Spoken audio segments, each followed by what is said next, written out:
Hi everyone, welcome to JR college YouTube channel. I am your friend Rahul Jaiswal. तो दोस्तों, कैसे हो आप सभी लोग? उम्मीद करता हूं यार बहुत बेहतरीन तरीके से आपकी स्टडीज चल रही होगी। तो JR college channel is a part of JR tutorials YouTube channel, और इस चैनल जेआर कॉलेज पे हम continuous 11th and 12th standard दोनों ही स्ट्रीम के लिए, दोनों ही बेहतरीन स्टैंडर्ड 11th एंड 12th के लिए लेक्चर बाय लेक्चर हर एक सब्जेक्ट का प्रोवाइड कर रहे हैं कंटिन्यूअसली। 3 महीने हो गए हमारे चैनल को, 3 महीने से थोड़े से ज्यादा हो गए, और आप सभी ने बहुत ज्यादा सपोर्ट दिखाया, प्यार दिखाया, और आज हम लोग लगभग 60,000 प्लस सब्सक्राइबर्स पे पहुंच चुके हैं। तो thank you so much guys. And again यहाँ पे मैं आपको एक चीज बोलना चाहूंगा कि इसी प्रकार हमें सपोर्ट बनाए रखना, क्योंकि हमारा इस चैनल को लेके जो ड्रीम है, जो गोल है, वो बहुत बड़ा है। ठीक है ना? तो यहाँ पे जितने भी 11वीं 12वीं साइंस एंड कॉमर्स के बच्चे हैं ना, प्लीज हमें सपोर्ट कीजिएगा और इस चैनल के बारे में ज्यादा से ज्यादा लोगों तक पहुंचाइए, अवेयरनेस क्रिएट कीजिए, ताकि लोगों को पता चल सके कि जेआर ट्यूटोरियल्स तो है यार, 1.3 मिलियन वहां है, लेकिन यहाँ पे भी आप लोगों को सपोर्ट दिखाना है, ताकि इस चैनल पे भी लोग आके भरोसा कर सके और पढ़ाई कर सके। ठीक है? तो please subscribe and please make sure कि आपके सभी फ्रेंड्स ने भी इस चैनल पे आके विजिट किया हुआ है और यहाँ से वो आके पढ़ाई कर रहे हैं और चैनल को सब्सक्राइब किया हुआ है। ठीक है, शुरुआत करें वीडियो की। तो आज क्या है, अगेन हमारा जो मैट्राइसेस चैप्टर चल रहा था 12th स्टैंडर्ड मैथ्स 1 का, तो इस मैट्राइसेस का आज लाया हूं लेक्चर 7वां, जिसमें हम बात करेंगे कुछ ऐसे क्वेश्चंस की जो कि है रिडक्शन के ऊपर बेस। हमने इस एक्सरसाइज जिसका नाम है 2.3 इसकी शुरुआत कर दी थी, और 2.3 में जो पहला ही क्वेश्चन था, अगर आपको देखने मिलेगा, अगर आपने वीडियो देखा होगा, तो उसमें क्वेश्चन था कि आपको दो इक्वेशंस दिए रहेंगे और वो दो इक्वेशंस को इन्वर्जन मेथड से सॉल्व करना था। तो इन्वर्जन मेथड मतलब क्या होता है कि यार दोनों इक्वेशन को हम लोग को लेना है, ठीक है, उसको हम लोग ax इक्वल टू बी के फॉर्म में लिख के फिर उसमें a इनवर्स मल्टीप्लाई करके हमें करना था। उसके बाद हमें वहां से इनवर्स निकालना था, और इनवर्स निकालने के बाद उसमें पुट करना था, ताकि फिर से हम लोग सॉल्व करके वैल्यू निकाल सके किसका, अल्फाबेट्स का, यानी वेरिएबल्स का, जो x और y होते हैं। लेकिन इस मेथड के अंदर हम बात करेंगे, रिडक्शन मेथड के अंदर चीजें अलग है। तो वो क्या होने वाला है, वो सभी चीज देखेंगे। लेकिन इसके पहले अगेन, अगर आप सोशल मीडिया यूज करते हो, जरूर से मुझे इंस्टाग्राम पे फॉलो कर सकते हो, टेलीग्राम ग्रुप हमारा ज्वाइन करके रख लो, ताकि आपको वीडियो की लिंक्स एंड नोटिफिकेशंस मिलती रहेगी। और एप्लीकेशन जेआर टूल का डाउनलोड कर लेना, वहां पे हम नोट्स धीरे धीरे डालना शुरू कर रहे हैं। टाइम लगता है चीजों में, अच्छी चीजों के लिए टाइम लगता है, तो यार बहुत जल्दी हम लोग के लिए, आपके लिए बहुत सारी चीजें प्रोवाइड कर देंगे, तो बने रहना हमारे साथ। ठीक है, चलो आ जाते हैं टॉपिक पे। तो जैसे मैंने आपको बताया कि हमने प्रैक्टिस से 2.3 की शुरुआत कर दी थी, और ये सब चीज हमने पढ़ के खत्म किया था। आज हम देखेंगे जो कि है रिडक्शन मेथड का एग्जांपल। क्वेश्चन नंबर 2, क्वेश्चन कैसा आएगा, सॉल्व द फॉलोइंग आएगा, दो इक्वेशन दिया रहेगा और आपको बोलेगा इसको रिडक्शन मेथड से सॉल्व करो। अगर आपको दो इक्वेशन आता है और आपको बोल रहा है कि सॉल्व द फॉलोइंग, आपको बोला नहीं है कि कौन से मेथड से सॉल्व करना है, तो आपकी मर्जी है, आप उसको चाहे तो इन्वर्जन मेथड से सॉल्व कर लो, चाहे रिडक्शन मेथड से सॉल्व कर लो, वो आपकी मर्जी है। तो चलिए बात करेंगे कि ये रिडक्शन मेथड इन्वर्जन मेथड से कितना अलग है और इसको कैसे सॉल्व किया जाता है। सबसे पहले आपको बता दूं कि यहाँ पे दो इक्वेशन अगेन दिए हुए हैं आपको, वो दोनों इक्वेशंस को आपको देखना है और इन दोनों इक्वेशंस को लिख देना है in the form of ax plus b।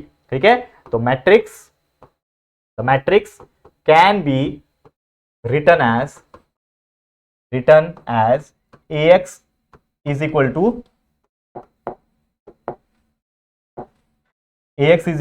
b के फॉर्म में। तो ax is equal to b मतलब यहां पे सबसे पहले हम लोग को मैट्रिक्स बनाना पड़ेगा। तो यहां पे अगर आप देखोगे तो यहां पे 2 है, यहां पे 1 है, मतलब x का कोएफिशिएंट 2 है, y का कोएफिशिएंट 1 है, तो 2 और 1 हो गया। वैसे यहां पे दूसरे वाले इक्वेशन में ये 3 है और ये 5 है, तो लिख दो यहां पे 3 और 5, तो ये क्या बन गया, एक मैट्रिक्स बन गया। ठीक है, उसके बाद a वाला मैट्रिक्स आएगा, यहां पे डॉट आएगा, मल्टीप्लीकेशन, तो a का मैट्रिक्स ये बन गया। x मैट्रिक्स यहां पे आएगा, तो x मतलब क्या, जो वेरिएबल, क्या क्या वेरिएबल है यहाँ पे, x और y वेरिएबल है, x और y वेरिएबल है, मतलब हम लोग एक बार x लिखेंगे, एक बार y लिखेंगे, तो x y वेरिएबल एंड बाद में है इज इक्वल टू b। तो b क्या रहेगा, जो भी हमारा इक्वल के इस साइड होता है, तो ये 5 और ये -3, तो यहाँ पे आ जाएगा 5 और -3। तो इस तरीके से हमने लिख दिया, ये आपको क्लियर हो गया होगा। इस तरीके से हमने इसको सॉल्व कर दिया। ओके, अब ये जो चीज आप देख पा रहे हो, ये जो चीजें आपको दिख रही है, ये सेम पिछले जो हमने देखा था इन्वर्जन, तो सेम वही चीज है, इन्वर्जन जो हमने देखा था वही चीज है ये। ठीक है ना, एक सेकेंड, हाँ, इन्वर्जन जो देखा था हमने वही चीज है, लेकिन इन्वर्जन में हम क्या करते थे कि ये ax is equal to b में भी ना हम a इनवर्स मल्टीप्लाई करते थे, क्योंकि हमें a इनवर्स निकाल के चलना होता है, क्योंकि वो इन्वर्जन मेथड था। यहाँ पे a इनवर्स का कोई लेना देना नहीं, हम डायरेक्ट इसको सॉल्व करना शुरू करेंगे। तो हम क्या करेंगे, डायरेक्टली हम लोग यहाँ पे लगाएंगे एलिमेंट्री ट्रांसफॉर्मेशन। हम लोग क्या लगाएंगे, एलिमेंटरी ट्रांसफॉर्मेशन लगाएंगे, यानी रो को r2 r1 r3 r1 इस प्रकार का जो चेंजेस आता है ना, वो हम लोग करेंगे। ठीक है ना, तो एलिमेंट्री ट्रांसफॉर्मेशन करेंगे। लेकिन मुझे एक बात बताओ, एलिमेंट्री ट्रांसफॉर्म कब तक करना है,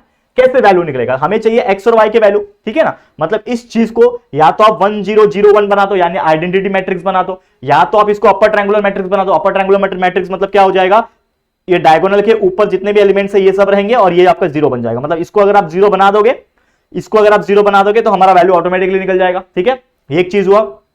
या फिर आप लोअर ट्रायंगुलर मैट्रिक्स बना दो। लोअर मतलब ये 1 को 0 बना दो, ठीक है ना, ये 3 रहेंगे, इसको 0 बना दो। खासकर 3x3 मैट्रिक्स होते हैं उसमें दिक्कत आ जाता है, लेकिन ये 2x2 ज्यादातर आपको एग्जाम में पूछा जाएगा, तो ये बहुत सिंपल होता है, इसको हम लोग करेंगे सॉल्व, ठीक है।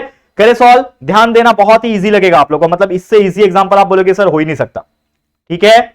शुरुआत करें, चलो बने रहना हमारे साथ, बहुत ही ईजी तरीके से आपको ये चीज समझ में आ जाएगी।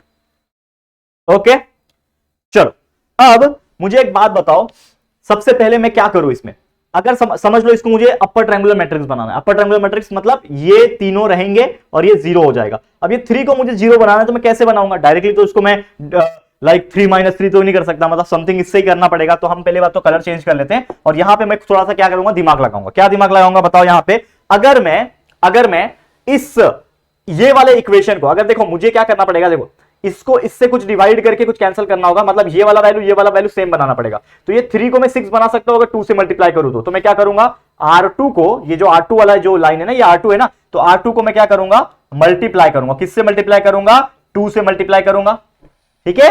R2 को 2 से मल्टीप्लाई किया, एंड R1 को, R2 चेंज हो रहा है, यहां पे R2 चेंज हो रहा है और यहां पे R1 चेंज होगा। R1 को मैं 3 से मल्टीप्लाई करूंगा, मल्टीप्लाई बाय 3। तो इससे होगा क्या, आप चेक करो। जैसे मैंने बोला, हमने क्या किया, 2 चेंजेस किया यहां पे। एक तो मैंने बोला कि R1 चेंज करूंगा, R1 को 3 से मल्टीप्लाई करके, तो ये रो पूरा 3 से मल्टीप्लाई हो जाएगा, तो 2 × 3 6 हो जाएगा, 1 × 3 कितना हो जाएगा, 3 हो जाएगा। वैसे ही मेरा R2 भी चेंज हो रहा है, R2 को मैं 2 से मल्टीप्लाई कर रहा हूं, तो 3 × 2 6 हो गया, और ये 5 × 2 कितना हो गया, 10 हो गया। ये इतना आपको समझ में आ गया होगा। ये आपका x और y जो है वो सेम टू सेम रहेंगे इधर पे, और ये वाला वैल्यू भी चेंज हो जाएगा।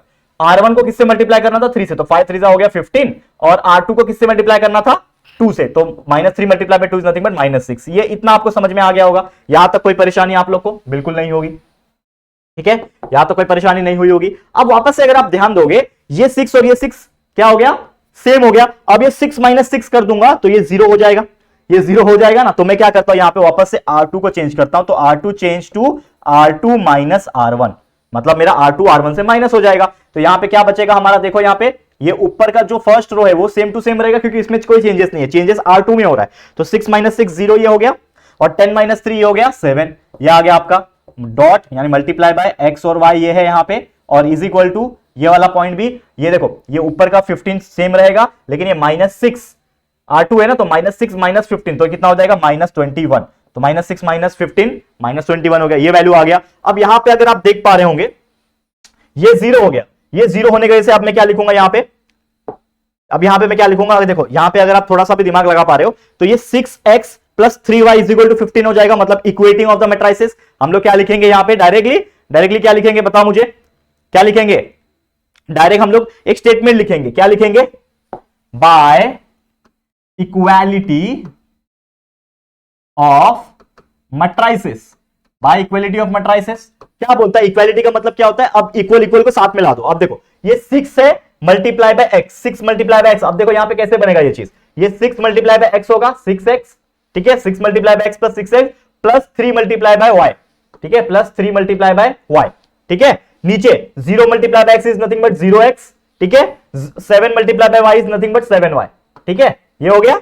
और यहां पे ये x और y चले गए, इक्वल टू क्या बचेगा यहां पे अकेला, दैट इज 15, और यहां पे -21। इस प्रकार से इक्वालिटी हो गया। अब इक्वालिटी हो गया तो जोड़ दो यहां पे, तो ये इक्वेशन सामने सामने बन गया, तो ये हो जाएगा, क्या हो जाएगा, 6x + 3y = 15। ये बन गया आपका इक्वेशन नंबर 1। और ये 0x को लिखने की कोई जरूरत है क्या, 0 है ना वो, तो लिखने की जरूरत नहीं, डायरेक्ट लिखो यहां पे। अगला क्या है, 7y = -21, तो देयरफॉर यहां से मिल जाएगा y will be equal to -21/7 = -3। तो आपको यहां से मिल गया y = -3, y का वैल्यू मिल गया, ठीक है। अब मैं डाल सकता हूं किसी दूसरे इक्वेशन में, तो put in equation number 1, equation number 1 ये रहा, तो 6x + 3y के जगह पे -3 = 15। सॉल्व कर लो, तो 6x - 9 = 15, -9 उधर जाएगा 15 के पास, तो प्लस हो जाएगा, 15 + 9 इज नथिंग बट 24, तो 6x = 24, ठीक है। Therefore x will be equal to 24/6, तो देयरफॉर आपको x का वैल्यू मिल जाएगा 4, तो यहां से आपका x का वैल्यू भी आ गया।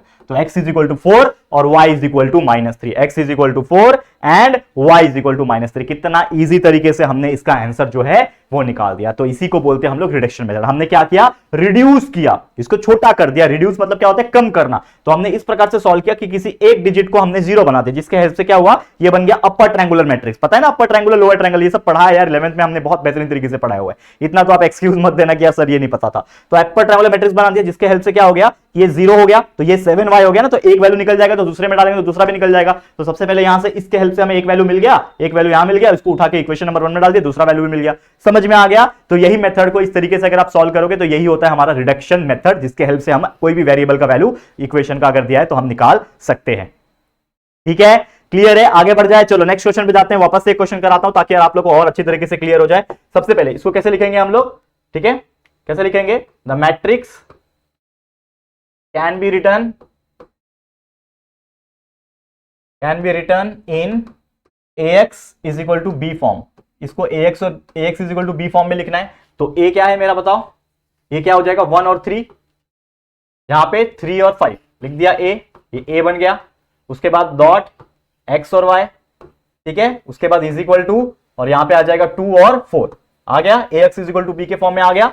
अब इसको हम लोग को क्या बनाना है, या तो इसको अपर ट्रायंगुलर मैट्रिक्स बना दो, या तो लोअर बना दो, या तो आइडेंटिटी बना दो। ठीक है, क्या बनाना सही रहेगा। अगर मैं डायरेक्टली इसको 0 बना सकता हूं, कैसे बना सकता हूं, 3 माइनस 1 मल्टीप्लाई बाय 3 करूंगा तो डायरेक्ट 0 बन गया, मतलब हमारा आंसर डायरेक्ट आ जाएगा। तो हम लोग क्या लिखेंगे यहां पे, दैट इज R2 चेंज करूंगा किससे, R2 माइनस 3R1 से। तो इससे होगा क्या, देखो R2 चेंज हो रहा है, मतलब R1 चेंज नहीं होगा, तो 1 और 3 वैसे का वैसे ही रहेगा, लेकिन R2 चेंज हो रहा है। तो 3 माइनस R2 क्या है, 3 है, तो 3 minus 1 multiply by 3 multiply by R1, 3 multiply by 1 is 3, तो 3 minus 3 will be equal to 0। तो मतलब हमारा आंसर क्या आ रहा है दोस्तों, यहाँ पे 0, यहाँ पे क्या आ गया, 0 आ गया। और ये 5 है ना, तो 5 माइनस 3 मल्टीप्लाई बाय 3, तो 5 minus 9 that will be equal to -4। तो यहाँ पे आ जाएगा -4। समझा ये कैसे आ रहा है, ये सब चीज आपको मैं पढ़ा चुका हूं पहले भी लेक्चर्स में, ठीक है कि नहीं, ठीक है।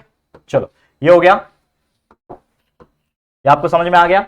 अब ये आगे x और y लिखा हुआ है, इसको एज इट इज लिखो, x और y एज इट इज लिखो, इज इक्वल टू, ये ऊपर का 2 सेम रहेगा क्योंकि R1 में कोई चेंजेस नहीं, R2 में चेंजेस है। तो R2 क्या है, 4 है, 4 minus 3 multiply by R1, 3 multiply bye 2, मतलब 4 माइनस 6 कितना आएगा, -2 आएगा। तो यहाँ पे आ जाएगा आपका -2। समझा ये चीज। चलो इसको भी मिटा दो, रफ वाला है, आप लोग जो रफ करोगे वो साइड में रखे काम आएगा, ठीक है। अब ये हो गया। अब लिखेंगे हम लोग बाय इक्वालिटी ऑफ मैट्रिसेस।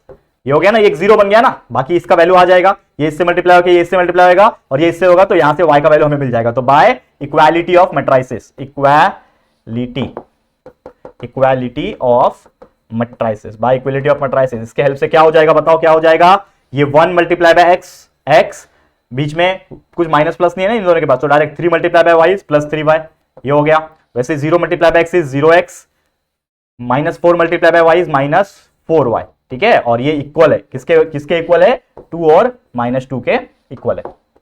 आ गया आंसर, आंसर मतलब ये आ गया। नेक्स्ट स्टेप में क्या हो जाएगा, x plus 3y is equal to 2 हो जाएगा, ठीक है। तो क्या हो जाएगा, देयरफॉर x प्लस ये 3y इज इक्वल टू 2, इसको आप मान लो इक्वेशन नंबर 1। और दूसरा क्या है, 0x, तो 0x को लिखने की जरूरत नहीं है, तो ये -4y इज इक्वल टू -2, तो -4y इज इक्वल टू -2, तो देयरफॉर y का वैल्यू क्या हो जाएगा, 2/4, ठीक है। तो इज इक्वल टू 1/2 हो गया, तो देयरफॉर यहाँ पे आपको y का वैल्यू मिल गया 1/2, या फिर 0.5 बोल सकते हो। y का वैल्यू 1/2 मिल गया, उठा के 1 में डाल दो, पुट इन 1, ठीक है, उठा के डाल दो, पुट इन इक्वेशन नंबर 1। तो 1 इक्वेशन क्या है, 1 इक्वेशन देखो और उसको डालो फटाफट से, ठीक है।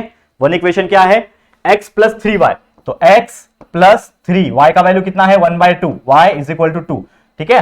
तो क्या हो जाएगा, x plus 3/2 is equal to 2, बराबर, समझ में आ रहा है। ये 2 थ्रू आउट मल्टीप्लाई हो जाएगा, तो 2 multiply by x is nothing but 2x, ठीक है, प्लस 3 इज इक्वल टू, ये 2 उधर जाएगा तो 4, 2x plus 3 is equal to 4, 3 उधर जाएगा तो 4 माइनस 3 1 हो जाएगा, तो 2x is equal to 1, therefore x will be equal to 1/2। आ गया आंसर x का।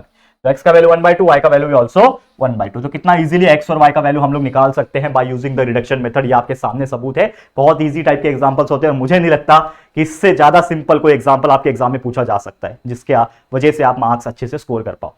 समझ में आ रहा है दोस्तों, क्लियर है, बहुत इजी एग्जांपल है। आगे बढ़ जाए तो चलो एक और एग्जांपल आज कराऊंगा। आज का वीडियो थोड़ा छोटा रखूंगा क्योंकि थोड़ी सी हेल्थ इश्यूज है, ठीक है, तो मैं बहुत बड़ा वीडियो नहीं बना पा रहा हूँ due to some like tiredness issue, मतलब बहुत ज्यादा अंदर से लाइक डिफिकल्टी आ रही है मुझे बोलने में भी और बहुत ज्यादा तकलीफ हो रहा है। इसके लिए मैं छोटे छोटे वीडियोस रिकॉर्ड कर रहा हूँ ताकि यार आप लोग के लिए मैं चीजें प्रोवाइड कर पाऊँ, ठीक है। चलो एक एग्जांपल और लेता हूं, फिर आगे बचा हुआ एक्सरसाइज का जो पार्ट है ना हम लोग अगले लेक्चर में देख लेंगे। और हर दिन कंटिन्यूस में बनाने की कोशिश कर रहा हूं, आपको हर दिन वीडियोस मिल रहे होंगे अलग अलग सब्जेक्ट्स के, ठीक है। चलो नेक्स्ट क्वेश्चन, इसको भी देख लेते हैं, फिर हमारा ये पूरा का पूरा क्वेश्चन नंबर 2 रिडक्शन का कंप्लीट हो जाएगा। क्या क्वेश्चन है, 3x minus Y is equal to 1, 4x plus Y is equal to 6। Same क्या लिखेंगे, the matrix can be written as ax is equal to B के फॉर्म में लिखेंगे, ठीक है। ax is equal to B, तो a क्या रहेगा यहां पे बताओ, दैट इज 3 और -1, 3 -1, यहां पे 4 और y के पास कितना है 1 है, तो ये आ गया a। उसके बाद आ जाएगा आपका x और y, ठीक है, x और y है ना, इज इक्वल टू ये 1 और 6, 1 और 6, ये आ गया आपका ax is equal to B के फॉर्म में। अब हम लगाएंगे यहाँ पे हमारा एलिमेंट्री ट्रांसफॉर्मेशन, जो रो ट्रांसफॉर्मेशन करना है। तो अगेन क्या कर सकता हूं बताओ, अगर इसको मुझे 0 बनाना है तो कैसे बनाओ इसको 0, ठीक है, या फिर समझ लो मुझे इसको 0 बनाना है। देखो आपकी मर्जी, मैंने आपको क्या बोला था, या तो आप अपर ट्रायंगुलर बना दो या तो लोअर ट्रायंगुलर, ये आपकी मर्जी है, मतलब कोई आपको बोलने नहीं जाएगा कि तू भैया अपर क्यों बनाया लोअर क्यों बनाया। अब मुझे क्या लगता है कि ये 4 को 0 बनाना थोड़ा मुझे 3-4 स्टेप का लग रहा है, मतलब 3-4 स्टेप करने से अच्छा मैं एक ही शॉर्टकट स्टेप मारूंगा ना, क्योंकि अगर मेरा टाइम बच रहा है तो मैं तो वही करूंगा जिसमें कोई गलत चीज भी नहीं है। तो अगर मुझे इसको 0 बनाना है तो ये लोअर ट्रायंगुलर मैट्रिक्स बन जाएगा, तो इसको 0 बना सकता हूं कैसे, -1 + 1 करके, मतलब R1 को R2 से प्लस कर दूं, यानी कि मैं क्या लिखूंगा, R1 मेरा चेंज हो रहा है और R1 + R2 से चेंज होगा, तो R1 + R2 क्या हो जाएगा, देखो R1 चेंज होगा तो R1 + R2, 3 + 4 हो जाएगा ये 7, ठीक है, -1 + 1 हो जाएगा 0, और नीचे वाला जो है वो सेम टू सेम रहेगा क्योंकि R2 में कोई चेंजेस नहीं है। -1 R1 है plus R2, R1 + R2, R1 + R2, तो -1 + 1 0, ठीक है। वैसे ही x और y सेम रहेंगे as it is equal to, नीचे 6 कोई चेंजेस नहीं है लेकिन 1 में चेंज हो जाएगा, 1 + 6, R1 + R2 ना, 1 + 6 इज नथिंग बट 7, ये हो गया। अब लिखेंगे, देखो एक 0 आ गया ना, तो ये बन गया आपका लोअर ट्रायंगुलर मैट्रिक्स, तो इससे हम लोग क्या बोल सकते हैं, बाय इक्वालिटी ऑफ मैट्रिसेस, तो हम लोग लिखेंगे बाय इक्वालिटी ऑफ मैट्रिसेस। इसके हेल्प से क्या होगा, इक्वालिटी ऑफ मैट्रिसेस के हेल्प से, तो ये देखो 7x 0y, 7x + 0y is equal to किसके बराबर है, ये इसको पहले इसको रहने दो, 7x + 0y, ठीक है, और वैसे ये 4x + 1y बराबर, ये इसको मैट्रिक्स में रहने दो, इज इक्वल टू 7 6, तो इसको मैं कैसे लिखूंगा, इसको मैं कैसे लिखूंगा, 7x + 0y, तो 0y को लिखने की जरूरत है क्या, नहीं, direct 7x is equal to 7, तो हम लोग लिखेंगे 7x इज इक्वल टू 7, ठीक है, ये 7x इज इक्वल टू 7, ठीक है, और दूसरा क्या है 4x + 1y is equal to 6, यानी कि 4x + 1y, 1y को मतलब y लिखेंगे, 4x + y is equal to 6, ये मान लो इक्वेशन नंबर 1। अब इसको उठाओ, सॉल्व करो, इसको उठाओ, 7x इज इक्वल टू 7 था ना, तो therefore x will be equal to, इसको उधर ही ऊपर ही सॉल्व करना चाहिए था ना, इसको ऊपर ही सॉल्व करना चाहिए था, इधर ही सॉल्व करते हैं, देखो इसको थोड़ा नीचे ले लेता हूं पहले, ठीक है, इसको इधर ही सॉल्व कर लेंगे, तो therefore x will be equal to 7/7, तो कितना आ गया, x इज इक्वल टू 1, कितना आ गया, x will be equal to 1, तो ये हमारा 4x + y is equal to 6 है, तो इसको डाल देते हैं हम लोग 1 में, तो यहाँ पे हो जाएगा 4, x का वैल्यू कितना है 1 + y इज इक्वल टू 6, तो 4 + y is equal to 6, y will be equal to 6 - 4, therefore y is equal to 2, आ गया आंसर, x का वैल्यू 1, y का वैल्यू 2। कितना इजी एग्जांपल है, मुझे बताओ इससे सिंपल एग्जांपल कोई हो सकता है क्या। हमको क्या करना है, या तो अपर ट्रायंगुलर या तो लोअर ट्रायंगुलर मैट्रिक्स बनाना है, ठीक है, कितना इजी है, या तो आप इसको 0 बनाते या तो इसको 0 बनाते, या तो 1 0 0 1 बनाते, तो 1 0 0 1 बनाना तो बहुत ज्यादा टाइम लेगा, तो हम लोग तीनों में से कोई भी बना सकते हैं, बिकॉज रूल क्या बोलता है रिडक्शन मेथड का, कि आपको ए वाले को, ये ए वाला है ना, ए को या तो अपर ट्रायंगुलर बनाओ या तो लोअर ट्रायंगुलर बनाओ, या तो इसको आइडेंटिटी मैट्रिक्स बनाओ, या तो डायगोनल वाला बनाओ। तो यार इजी मेरे लिए क्या था, इसमें इसको 0 करना, एक ही स्टेप में 0 कर दिया, आ गया आंसर 1 और 2, this is the correct answer, आपको फुल मार्क्स मिलेगा। बहुत सारे लोग इसको 0 बना के भी करेंगे और वो 3-4 स्टेप में आएगा, मतलब इससे थोड़ा बड़ा स्टेप में आएगा और आंसर यही आएगा, करके देख लेना, मानोगे नहीं तो करके देख लेना, ये 4 को 0 बना के चलो, आंसर वही आएगा। लेकिन चाहे आप ये चीज करो चाहे आप वो चीज करो, आपका आंसर सेम आता है और आपको मार्क्स भी फुल मिलेंगे, चाहे वो स्टेप्स के मार्क्स क्यों ना हो। समझ में आ रहा है, क्लियर है। तो देखो यार बहुत ही इजी और बहुत ही सिंपल टाइप के एग्जांपल्स होते हैं, ये मैं आपको दावे के साथ कह सकता हूं, ठीक है। तो बस इतना ही मुझे कहना था, बहुत अच्छी तरीके से हमने आपको पढ़ा दिया है ये रिडक्शन मेथड। इसके पहले हमने देख लिया इन्वर्जन मेथड क्या था, ये भी आपको पढ़ा दिया था, हमने आपको अभी पढ़ा दिया रिडक्शन मेथड। अब इस प्रैक्टिस सेट यानी जो एक्सरसाइज 2.3 इसमें कई सारे वर्ड प्रॉब्लम वाले क्वेश्चंस बचे हैं जिसमें आपको चीजों को समझनी पड़ेगी। वर्ड्स के फॉर्मेट में दिया हुआ है तो वर्ड्स को समझ के इक्वेशन बनाना पड़ेगा, इक्वेशन को इन्वर्जन या फिर रिडक्शन मेथड से उसको सॉल्व करना पड़ेगा और फिर जाके जो वेरिएबल्स होंगे एक्स और वाई या फिर जो चीज पूछा होगा उसका वैल्यू या फिर उसका जो आंसर है वो हमें मिल पाएगा। तो जरूर से करेंगे, लेकिन आज नहीं। जैसे मैंने बोला कि थोड़ा सा यार मुझे थोड़ा वीकनेस महसूस हो रहा है, ठीक है, तो अभी मैं वीडियो को एंड करता हूं, लेकिन अगला लेक्चर बहुत जल्दी लेके आऊंगा जिसमें हम बचे हुए क्वेश्चंस को सॉल्व करके और इस पूरे एक्सरसाइज को कंप्लीट करेंगे और ये पूरे चैप्टर को भी कंप्लीट कर देंगे। ठीक है, तो आप लोग बस बने रहना, कंटिन्यूस आपके लिए बाकी हर सब्जेक्ट के लिए वीडियोस आ ही रहे होंगे। तो पढ़ाई करते रहो अच्छी तरीके से और मेहनत एकदम जारी रहना चाहिए क्योंकि यार 12वीं है, 12वीं में फोड़ना है। ठीक है, चलो फिर आज के लिए इस वीडियो को एंड करता हूं। ये वीडियो आपको कैसा लगा है जरूर से कमेंट करके बताना। वीडियो अगर पसंद आया है, अच्छा लगा है दोस्तों, तो प्लीज वीडियो को लाइक कर देना, शेयर करना अपने दोस्तों के साथ। और अगर फर्स्ट टाइम आए हो हमारे चैनल पे, अभी तक चैनल को सब्सक्राइब नहीं किया है तो यार कब करोगे, हमारे चैनल को सपोर्ट की जरूरत है, न्यू चैनल है तो प्लीज सब्सक्राइब करो और साथ में बेल आइकन को भी ऑल पे सेट कर देना ताकि वीडियोस की नोटिफिकेशन आप लोग को मिलती रहेगी। ठीक है फ्रेंड्स, तो जल्दी मिलेंगे फिर एक और न्यू वीडियो में, तब तक के लिए thank you and good bye.